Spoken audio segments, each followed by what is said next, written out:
We wondered whenever Tom Brady was a free agent where he was going to go. Wherever he landed was instantly going to become a contender if they weren't a contender already. The thought was maybe the San Francisco 49ers. That's a winning organization. The thought was maybe he would end up with the Indianapolis Colts at one point. He even wanted to be there. Indianapolis, city of Indianapolis, loves its Colts, would do absolutely anything for them to win. Los Angeles Chargers were potentially going to land Tom Brady. Now they got great brand new jerseys, but I'm not 100% sure Los Angeles would have been all in on the Chargers, but Los Angeles would have been all in on Tom Brady, which is all that matters. He ended up at Tampa.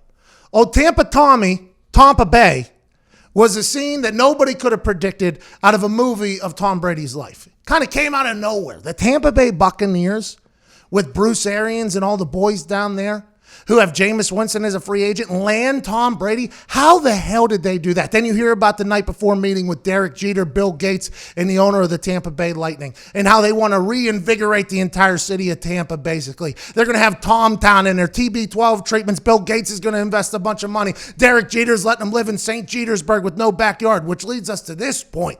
Nobody knew how Tampa Bay would handle Tom Brady. We knew that their ticket sales went up and the merch was through the roof and they were all in on the Tampa Bay Buccaneers again. But what about the city of Tampa Bay?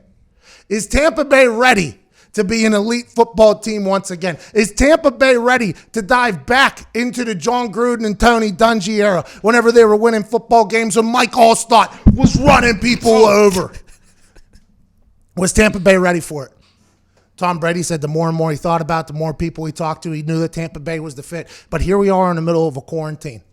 And the man who's the greatest of all time, and the man who loves going to work, and on Howard Stern basically showcased his work ethic and how hard he just wants to keep being at it and how every single day he can get better. He moved to Tampa Bay in the middle of a quarantine. And he moved into a house that was 30,000 square feet but had no yard. So a lot of us wondered, is he going to be playing catch in his house? Is he going to be in the lobby of Derek Jeter, St. Petersburg, playing catch with the kids, with Jack?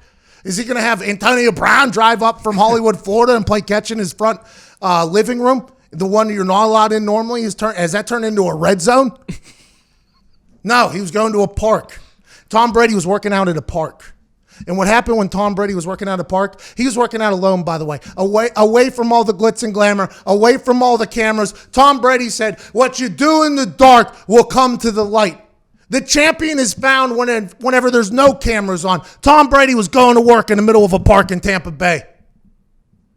And two Tampa Bay park officers go up to Tom Brady, see him getting his workout in, could probably tell by the way he was running, if I had to guess, if they had any sense of the NFL, and told him, get the hell out of here. You cannot be working out in the middle of Tampa Bay. And I ask you this question. I understand it's a quarantine, and I understand you got a job to do, but you think Tom Brady in Boston would ever have this problem?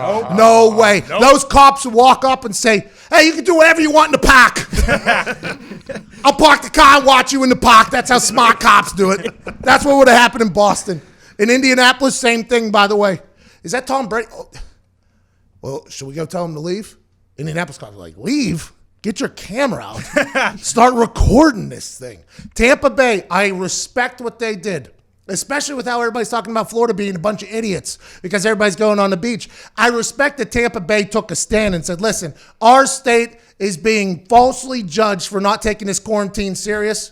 Look what we just did to the greatest of all time. You cannot get better because if you get better, it might be good for our city, but it's not great for the safety of our citizens because there's a rampant invisible enemy that's running through everybody's faces. So get your ass out of the park, go back to the 30,000 square foot St. Petersburg, and I don't want to hear another word from you, Tampa Bay. That's what happened. Tom learned last night that it's tough to build a winning culture. Boston, Indy, Pittsburgh, Baltimore, these cities, they would have built a park for Tom to practice in. Yeah. Probably would have built a bubble. There probably would have been a cop out there who would be like, hey, Tom, I got you. And they would have got their little blowout, and they would have built a bubble to go around Tom Brady. Just wait a couple more hours. Putting a bubble around. It would have been a biodome. It would have been Tom Weasel and that other guy in a football biodome in a lot of places. In Boston, I know they would have done it. Oh, yeah. They probably would have sent out ventilators and nurses to Tom saying, hey, just in case that son of a bitch COVID-19 comes into your workout, we got ventilators for you right now, however you need, because we know you're an old, so we know that you're potentially susceptible to it. That's what would have happened there. Tampa, they're just not ready for it yet. No. They're just not ready for it. Lot to learn. Hey, they will, though. Wait until they're all eating avocado ice cream. Those Parks and Rec officers are going to be eating avocado ice cream. They're going to be running sprints in that park in no time, looking for pliability in TB12. They don't even know it yet. It's going to take 1 or 2 years. Tom's going to turn around that entire city to become a competitive winning one.